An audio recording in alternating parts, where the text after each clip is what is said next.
Hi, welcome to Nina in the Kitchen. Today we are making popovers.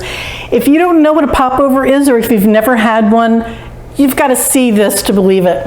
A popover is actually an American invention. It is a dinner roll, but what happens is you use steam heat to expand the inside, and what you get is this hollowed out shell. The things, they're huge at the end, and they're in all these odd shapes. They're a lot of fun. The inside is creamy and eggy, and the outside of it is crispy, and they're just so delicious. You do need a hot oven immediately, so I have my oven on 425, and what I'm going to do, just to give them a head start, is this is an odd shaped pan, and I like to put it on a sheet tray. So because heat is what the inertia to get these babies rolling, what I do is I put this sheet pan in and let this get hot, and then this cold goes on the hot. It creates more steam. So I'll be. What happens with popovers is they need bubbles in the mixture. The mix is almost like a pancake batter, but it's lighter than that. It's not quite a crepe batter. It's its own thing, and it's been designed so that you can incorporate air bubbles into it. And the easiest way that I know to do that is to use a blender. It makes quick work of this. You don't have to worry about the flour not being incorporated properly. It just works so beautifully. So this is a popover tin. This is to make mini popovers. I have 12 popover shapes here. You can use a muffin tin, but I have to say having the air surrounding each one of these cups really does make for a better popover. You can buy these as regular sized popovers where you get 6 of these in a tray rather than 12, and those popovers turn out to be about the size of this 2-cup measure. They're huge and they're a lot of fun, but this is the one that I bought. That's what I have, so I'm going with it. What I've done here is I've put some cooking spray in here.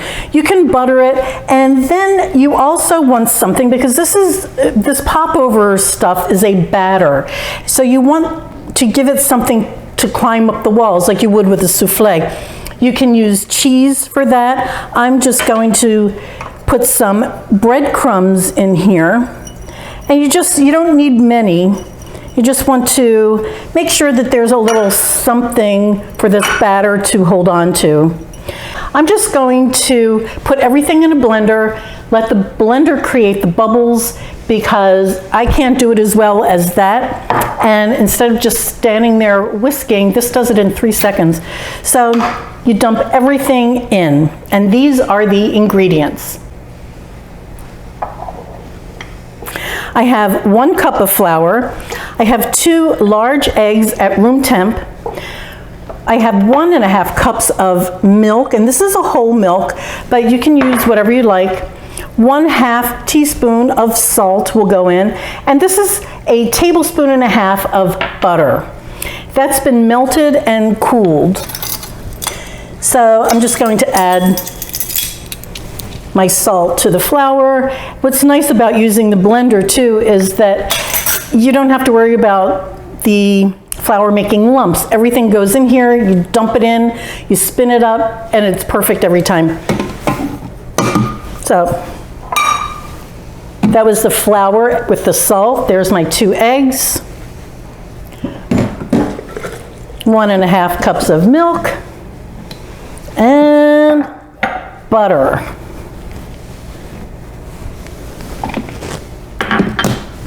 And whirl this up until it looks smooth. And now we just pour these into each cup. About 2/3 of the way is where I start. And that seems to be perfect. I'm just cleaning this up, getting the crumbs off of it. This goes into a 425 oven on that hot sheet pan.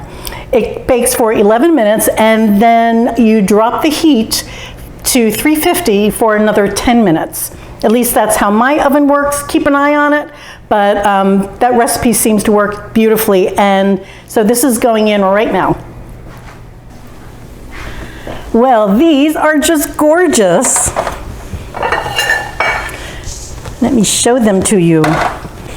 This is Popovers, and they're so much fun. Whoops, look at this. They come right out.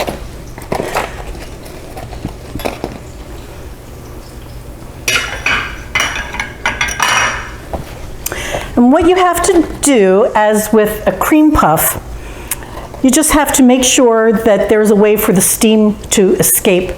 So I just poke a little hole in the bottom of each, or anywhere that you see a seam break.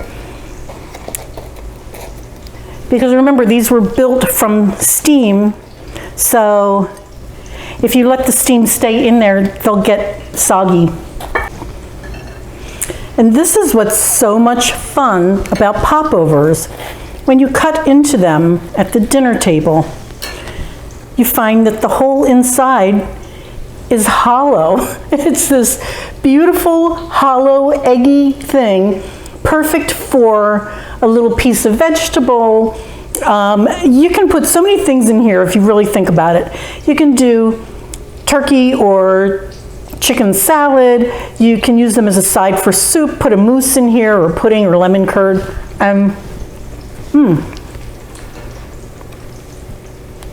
This inside is creamy and light, and the outside is crispy. And it's just perfect together. Really, this is like a little celebration. And even you saw how simple they were to make. It's just a batter. You put guap in the oven, and it comes out like this. It's like magic. So I hope that you try making popovers the next time you want to beef up your dinner. And if you do, let me know.